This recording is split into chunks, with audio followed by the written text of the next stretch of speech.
Tungkol pa rin po sa kaso ni dating Pangulong Rodrigo Duterte sa International Criminal Court, makakausap naman natin sa linya ng telepono si Father Ranhilio Aquino, Dean ng San Beda Graduate School of Law. Magandang gabi po, Father Aquino. Si Joshua Garcia po ito ng PTV Balitang Pambansa. Hi, good evening, John. Good evening. Yes, Father, ano pong reaksyon natin sa sinasabi nilang legally flawed ang pag-aresto ng ICC kay dating Pangulong Rodrigo Duterte? Well, everybody's entitled to his opinion, but I don't think there is any reason to say that. Much besides, alam mo kung talagang legally flawed ang pag-aresto sa kanya, pinagbigyan sana ng Korte Suprema ang kanilang hiniling na TRO and writ of preliminary injunction, because the Supreme Court knew very well that the former president was on the verge of being transported to The Hague.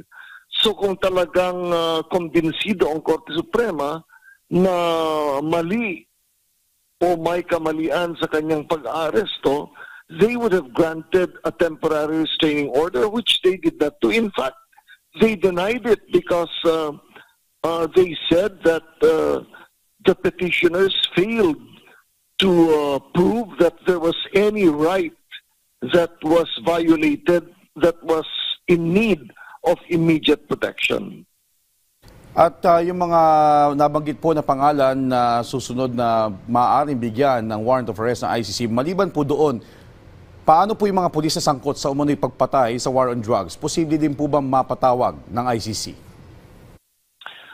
Nagdedepende yan sa prosecutor, pero ayon sa nakikita natin at sa mga nakaraang kaso na dumaan sa ICC, matinding pagsisiyasat ang ginawa ng prosecutor, kaya hindi niya pwedeng pagsabay-sabayin ang mga akusado, lalo na kung marami sila. So, ang nakikita ko dyan ay uunahin nila yung mga malalaking tao, yung mga nagpasimuno sa war on drugs na yan. Pero kung kayo po ang tatanungin, Father, sa kasong crimes against humanity, maaari pa bang mag-bail o magpiyansa ang dating Pangulo? Ayon sa rules of procedure and evidence ng International Criminal Court, pwede siyang humingi ng provisional liberty, no? So he can ask for that to be released pending trial. Pero that all depends on the pre-trial chamber. And we have been told by some people who are more familiar with the operations of the court na sa crimes against humanity, pambihirang pinagbibigyan ang temporary liberty.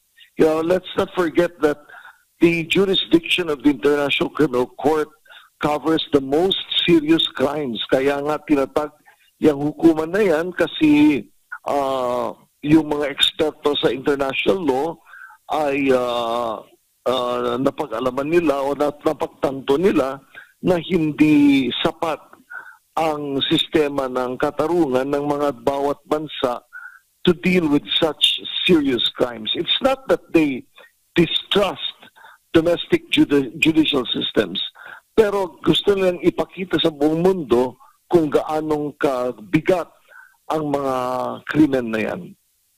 And Father, sa ngayon po, marami na ang kung ano-ano ang pinupost sa social media. Ang iba tila sedition na o gusto na magsimula ng gulo. Ano po may papayo nyo sa pamahalaan? Paano ito aaksyonan?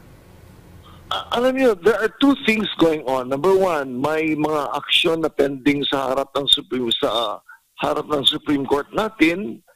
Let us trust the wisdom of the justices of the Supreme Court. And number two, ang daming pagkakataon na binibigay ng ICC, International Criminal Court, sa dating Pangulo na ipagtanggol ang kanyang sarili. Kaya nga, if you observe, from the initial hearing, the confirmation hearing will take place only late September. Kung tinatanong kung bakit ganyang katagal, that's to give him enough time to prepare his defense and also to give the prosecutor enough time to prepare. And I want to repeat this, no?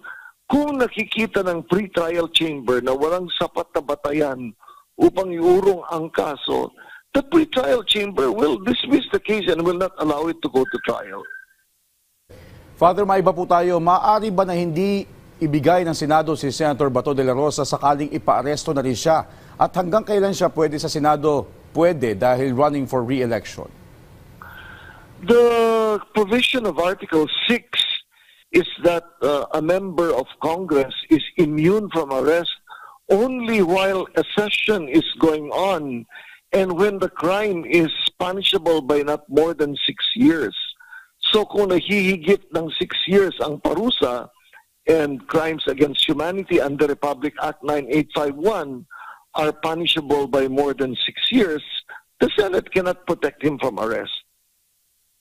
Alright, maraming salamat po sa inyong panahon at sa impormasyon, Father Ranhilio Aquino, Dean ng San Beda Graduate School of Law.